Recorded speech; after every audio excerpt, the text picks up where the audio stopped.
Iran's Revolutionary Guards are sending a chilling message tonight.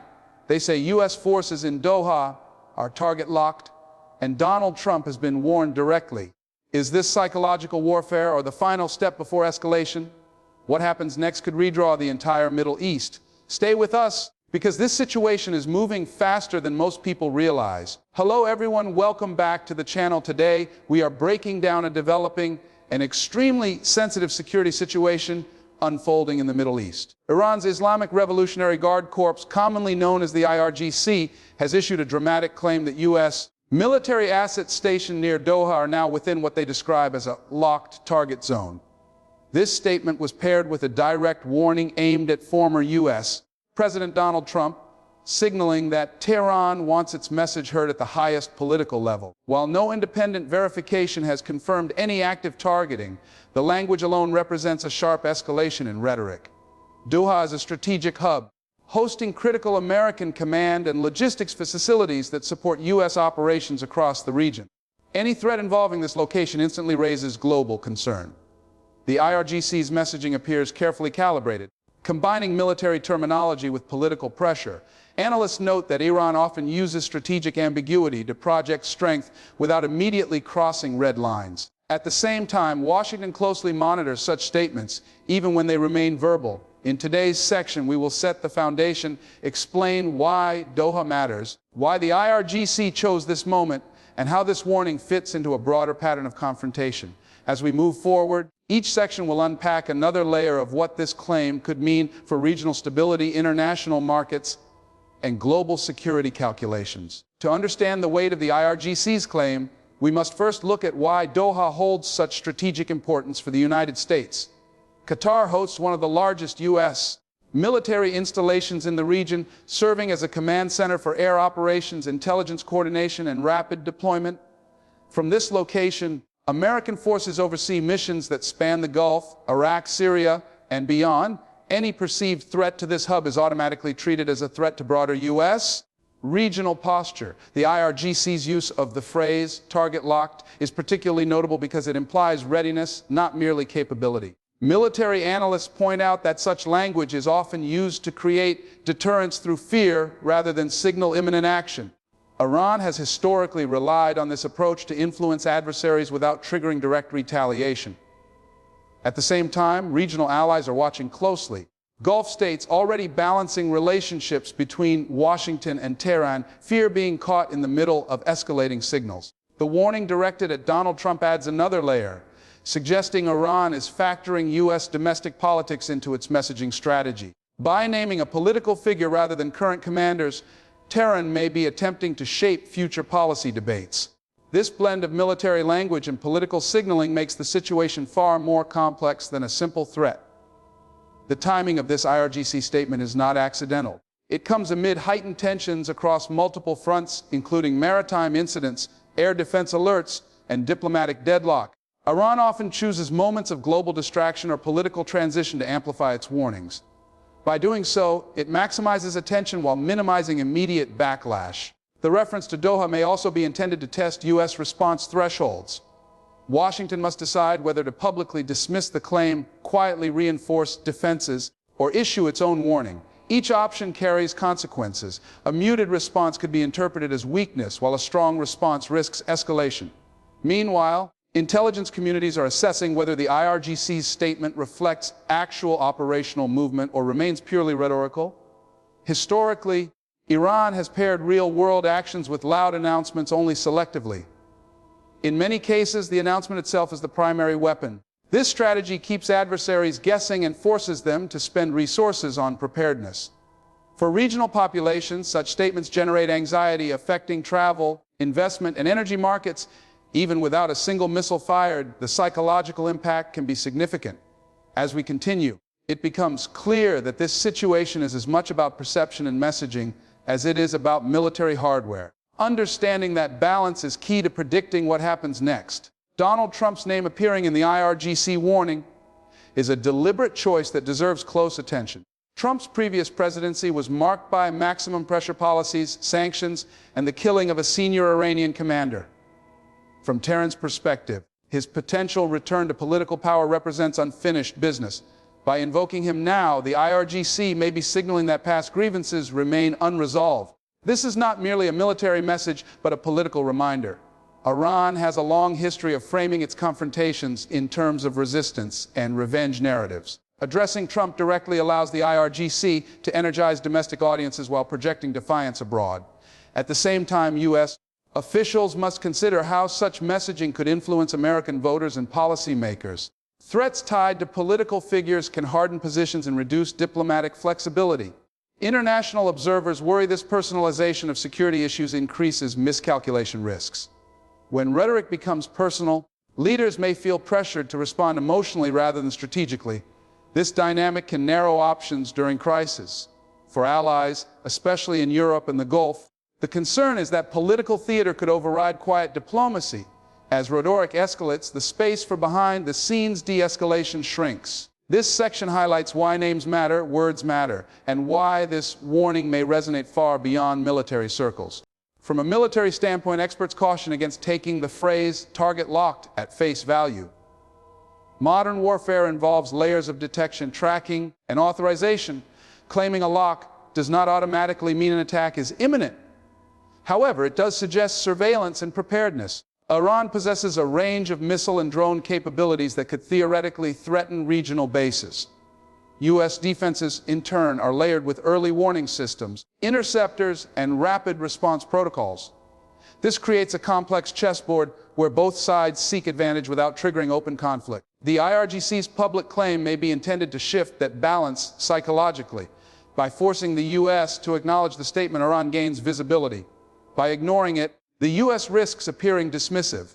Military planners often view such moments as tests of resolve. They analyze patterns, past behavior, and signals across multiple channels. Importantly, no evacuation or emergency alerts have been reported publicly, suggesting authorities do not see immediate danger. Still, readiness levels can quietly change without headlines. For civilians in the region, the concern is always spillover. Bases are fixed locations, but consequences are not. This is why even rhetorical escalation matters. It alters calculations, insurance rates, and regional confidence and stability. Regional reactions to the IRGC statement have been cautious but attentive.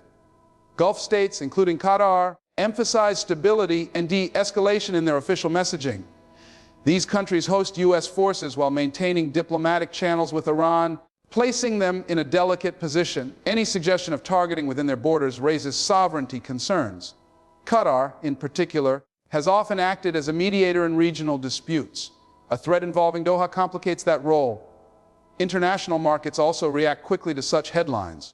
Energy traders monitor Gulf tensions closely, knowing that perception alone can drive price volatility. Insurance premiums for shipping and aviation can rise within hours of escalatory statements. This demonstrates how security rhetoric translates into economic impact. Meanwhile, global powers like Russia and China observe carefully, assessing how U.S.-Iran tensions affect their own strategic interests. They may call for restraint publicly while leveraging instability privately. The United Nations typically urges dialogue, though its influence in moments like this is limited. What stands out is how a single statement can ripple outward, touching diplomacy, economics, and security simultaneously. This interconnectedness means leaders must weigh words carefully. Even if no action follows, the damage to trust and confidence can linger. That lingering effect is often underestimated but deeply consequential. Looking at historical patterns helps contextualize the current situation. The IRGC has issued similar warnings in the past, often during periods of heightened sanctions or military pressure. In many cases, these statements were followed by limited, deniable actions or no action at all. This pattern suggests a strategy focused on deterrence rather than outright war. However, history also shows that miscalculations can occur when multiple signals overlap. A routine military exercise, an intelligence misread, or a political speech can suddenly escalate tensions. The challenge for both sides is distinguishing noise from intent. U.S. commanders are trained to assume capability while questioning intent. Iranian planners do the same. This mutual suspicion creates a constant risk of overreaction. Analysts emphasize that clear communication channels are essential during such moments. Even adversaries need ways to signal restraint. Without them, rhetoric can spiral. The current claim about Doha sits at this dangerous intersection of signaling and uncertainty. It is strong enough to alarm, but vague enough to deny. That ambiguity is intentional. Understanding it does not eliminate risk, but it helps explain behavior. As we move closer to the final sections, the key question becomes whether this warning is an endpoint or a stepping stone towards something more serious. Media coverage plays a powerful role in shaping how this situation is perceived. Headlines emphasizing phrases like "target locked" amplify fear and urgency. While reporting is necessary, sensational framing can unintentionally escalate tensions. Governments are aware of this and sometimes use media impact as part of their strategy. The IRGC's statement appears crafted for maximum circulation. Short, dramatic phrases travel faster than nuanced explanations. Social media further accelerates this process, spreading interpretations before facts are confirmed. This creates pressure on officials to respond quickly, sometimes before full assessments are complete. Responsible analysis requires separating confirmed information from claims. At present, the only confirmed element is that a statement was made. Everything else remains interpretation. Viewers should approach such news critically, recognizing the difference between rhetoric and action. This channel aims to provide context rather than panic.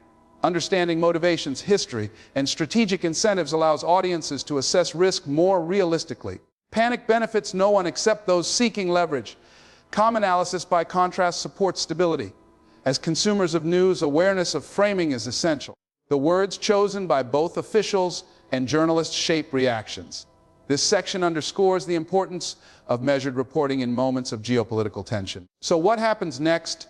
Most experts believe the immediate path forward involves quiet adjustments rather than public confrontation. The U.S. may enhance defensive readiness without announcement. Diplomatic channels, both public and private, are likely active behind the scenes. Iran may consider its message delivered and step back rhetorically. This is often how such episodes conclude. However, the risk remains that an unrelated incident could intersect with heightened alert levels. That is when accidents happen. For this reason, sustained attention and communication are critical. Allies will encourage restraint while adversaries test limits. The broader strategic picture includes nuclear negotiations, sanctions, regional conflicts, and domestic politics on both sides.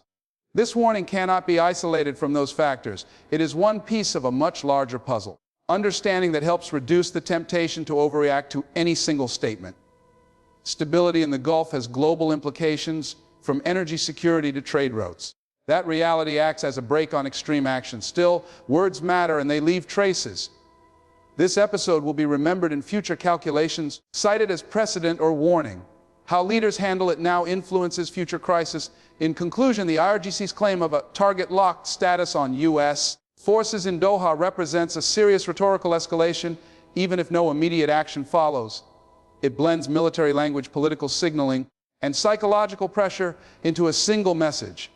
The direct reference to Donald Trump adds a personalized dimension that complicates interpretation.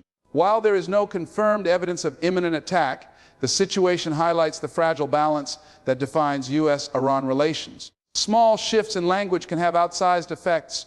For viewers, the key takeaway is caution without panic. History shows that many such warnings end in silence rather than strikes. Yet history also warns against complacency. Vigilance, communication, and restraint remain essential. As events develop, clarity will come from actions, not words. Until then, separating fact from rhetoric is crucial. This channel will continue monitoring credible updates, expert analysis, and official statements as they emerge. Staying informed is the best defense against fear-driven narratives. Thank you for watching and taking the time to understand the deeper context behind today's headlines.